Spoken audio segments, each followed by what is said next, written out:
Gawa ng resupply mission sa Pag-asa Island sa Spratlys ang Philippine Coast Guard. Ayon sa Coast Guard, unang beses ginawa ang pagre-resupply ng mga probisyon sa isla at posible pa umanong masundan pa ito. Si Gerald Tagbo sa detalye. Sa mga larawang ito, makikita ang mga probisyong dinala ng Philippine Coast Guard sa isla ng Pag-asa sa Palawan. Dala ng BRP Batangas ang mga supply gaya ng mga damit, bigas, mga pagkaing dilata at iba pang grocery items. Kasama rin sa inihatid sa isla ang ilang drum ng gasolina, isang makinang pambangka at ilang galon ng pintura.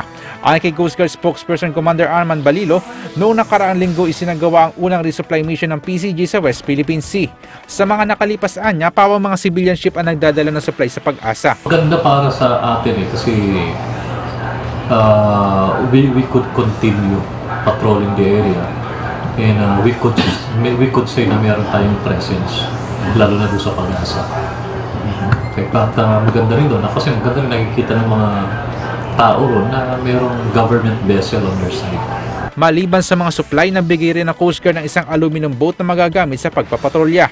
Dinagdagan na rin sa 8 mula sa 6 ang tauhan ng Coast Guard na nagbabantay sa isla. Isa ang isla ng Pag-asa sa mga teritoryong sakop ng Pilipinas sa Spratlys Island, kung saan mainit ang territorial dispute sa pagitan ng Pilipinas, China at iba pang claimant countries. Sa mga nakalipas, ilang sightings ng Chinese Coast Guard at iba pang foreign vessels ang napaulat malapit sa lugar.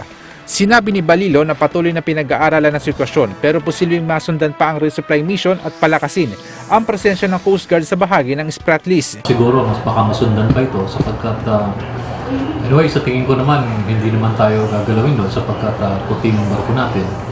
At kung Coast Guard yung barko ay magpakailang ito ay law enforcement patrol at mga pag-resupply ng mga kababayan natin. Una nang sinabi ng Coast Guard na regular na kanilang ginagawang pagpapatrolya sa West Philippine Sea bilang bahagi ng maritime security sa ating karagatan. Para sa Eagle News, Gerald Tagbo, I'm 1 with 25.